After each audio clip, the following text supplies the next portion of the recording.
गणपतये तमेव प्रत्यक्षं तत्त्वमसि तमेव केवलं कर्तासि तमेव केवलं धर्तासि तमेव केवलं हर्तासि तमेव सर्वं खल्विदं ब्रह्मासि त्वं साक्षादात्मासि नित्यं स्वाहा। ओम अर्थं वच्मि सत्यं वच्मि स्वाहा। ओम अवत्तं माम् अववक्तारम् अवश्रोतारम् अवदातारम् अवधातारम् अवानूचानमवशिष्यं स्वाहा। अवपश्चात्तात् अवपुरस्तात् अवोत्तरात्तात् अवदक्षिणात्तात् अवचोर्ध्वात्तात् अवाधरात्तात् सर्वतो मां पाहि पाहि नमन्तात् स्वाहा। ओम तं वाङ्मयस्त्वं चिन्मयः त्वमानन्दमयस्त्वं ब्रह्ममयः त्वं सच्चिदानन्दाब्धियोऽसि त्वं प्रत्यक्षं ब्रह्मासि त्वं ज्ञानमयो विज्ञानमयोऽसि स्वाहा। ओम सर्वं जगदिदं तवत्तो जायते सर्वं जगदिदं तवत्तस्तिष्ठति सर्वं जगदिदं त्वयि लयमेष्यति सर्वं जगदिदं त्वयि प्रत्येति त्वं भूमिरापो नलो निलो नभः त्वं चत्वारि वाक्कर्मिदा वदानि स्वाहा।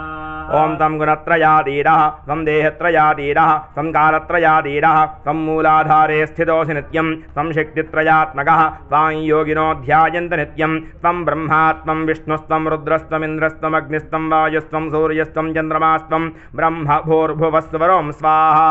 गणादीन् पूर्वमुच्चार्य वर्णादीन् तदनन्तरम् अनुस्वारः परतरः अर्धेन्दुलभितं तारेण रुद्धम् एतत्तवमनुस्वरूपं गकारः पूर्वरूपम् अकारो मध्यमरूपम् अनुस्वारश्चान्त्यरूपं बिन्दुरुत्तररूपं नादस्तंधानं संहिता संधिः तैषाग्निशी विद्या गणकर्षिः नृचद्गायत्री छन्दः श्रीमहागणपतिर्देवता।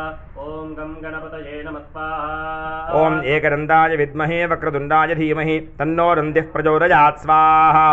एकदन्तं चतुर्हस्तं बाहुमं कुशधारिणम् अभयं च वरदं हस्तैः बिभ्राणं मूषिकध्वजं रक्तं लम्बोदरं शूर्पकर्णकं रक्तवाससं रक्तगन्धानुलिप्ताङ्गं रक्तपुष्पैः सुपूजितं भक्तानुकम्पिनं देवं जगत्कारणमच्युतम् आविर्भूतं च तृतीयादो प्रकृतेः पुरुषात् परम् एवं ध्यायेति यो नित्यं स योगी योगिनां वरस्वाहा।